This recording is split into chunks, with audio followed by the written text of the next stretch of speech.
Motion of a point mass tied to a string and wound over a cylinder. एक cylinder ले लो, ये cylinder है और इसका एक्सिस है।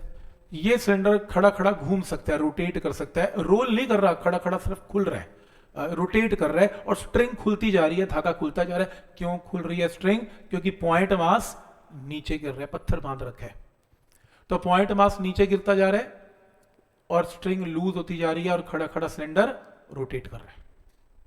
आपको निकालना है इसकी एक्सेलरेशन क्या है, ए क्या है, ये क्वेश्चन है, इसमें ए निकालना है।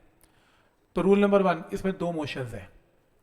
इस पॉइंट मास की ट्रांसलेशन है, ये तो रोटेट नहीं कर रहा, और सिलेंडर की प्योर रोटेशन है।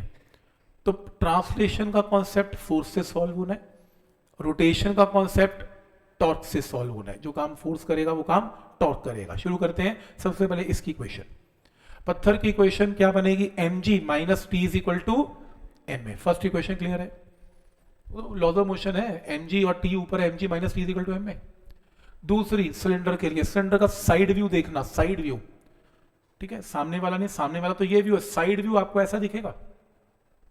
तो सिलेंडर बोर्ड के अंदर है और आपको क्रॉस सेक्शन दिख रहा है ऑफ रेडियस r, और ये स्ट्रिंग आपको ऐसे की बजाय ऐसे दिखेगी, इसके पीछे स्ट्रिंग है ऐसे। तो ये स्ट्रिंग की टेंशन क्या है? टी, ये टी। मोमेंट इनर्शिया सिलेंडर का क्या है? आई, और इसका एक्सिस यहां से पास कर रहा है और रेडियस आर।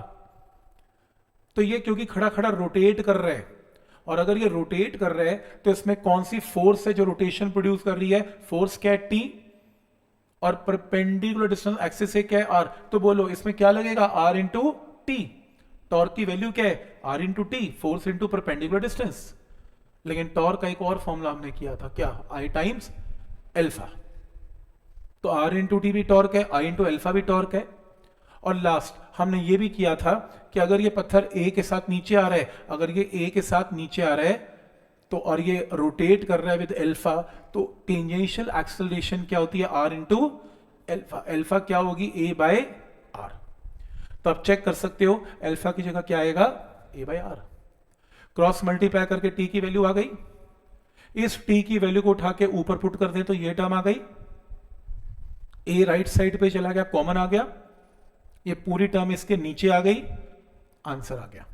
और अगर ये सिलेंडर है तो एंड में पुट करना है तो आई की जगह half M R square put भी कर सकते हो। This is the answer. तो डेरिवेशन है कि अगर एक पॉइंट मास नीचे उतर रहा है, सिलेंडर जो है वो खड़ा खड़ा रोटेट कर रहा है, तो पॉइंट मास की एक्सेलरेशन क्या होगी, ये क्वेश्चन है। तो जो लोग प्रीवियस ईयर करते हैं उसमें कॉन्सेप्ट यूज होता है, तो जिसमें स्ट्रिंग वाली प्रॉब्लम है उसमें ये इक्वेशन यूज होती है, ये इंपॉर्टेंट है।